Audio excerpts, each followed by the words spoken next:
কি এটা?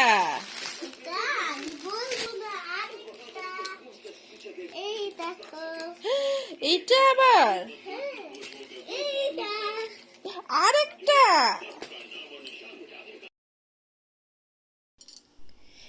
Hello friends, আজকে আমার হাজবেন্ড আমার জন্য গিফট অর্ডার করেছিল, সেটা চলে আসছে।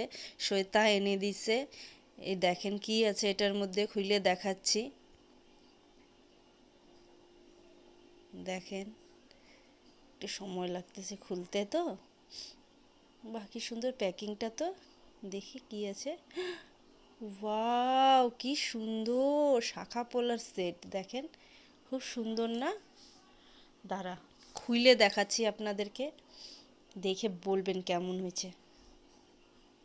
বাহ, দারুণ তো জিনিসটা।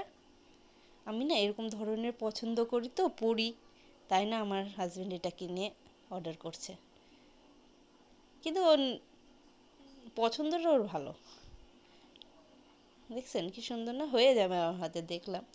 এটা আমার সামনে বার্থডে আছে, বার্থডের দিনকার এটা আমি মানে খুলে পরবো।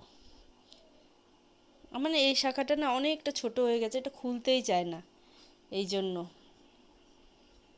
এটাতে দেখি কি আছে, মনে তো হচ্ছে একটা কাপড় টাপড় আছে, কিছু চুড়িদার আনছে নাকি, দেখি তো।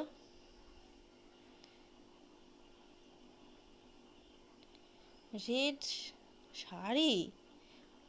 ও, এটা শাড়ি আছে, দেখেন। ওয়াও, কি সুন্দর শাড়ি। আমি কবে থেকে ভাবতেছিলাম এই যে সাদা সৌভাগ্যবতী বাবা এরকম শাড়ি নিব, এই শাড়িটা গিফট করছে আমাকে। কি দারুণ না? দাঁড়ান, খুইলে দেখাচ্ছি আপনাদেরকে। রেড কালার কিন্তু সবাইকে ভালোই লাগে না পরলে। দেখেন কি সুন্দর শাড়িটা না? এই লেখাটা আমার খুব পছন্দ হইলো। আমি দেখছিলাম অনলাইনে, কিন্তু অর্ডার কোনোদিনও করিনি। ও বার্থডের দিনকাই গিফট করলো জিনিসটা। ভাল লাগতেছে। এটা আমি পরে আপনাদেরকে ফটো দিব, লাস্টে ছবিটা দিয়েছি, দেখবেন কেমন লাগে বলবেন। আমার চ্যানেলকে সাবস্ক্রাইব করবেন আমার ভিডিওগুলো দেখার জন্য। মাই গিফট এই রেড কালারের ব্লাউজের সাথে, নাহলে ব্ল্যাক দিয়ে পরছি। কেমন লাগতেছে?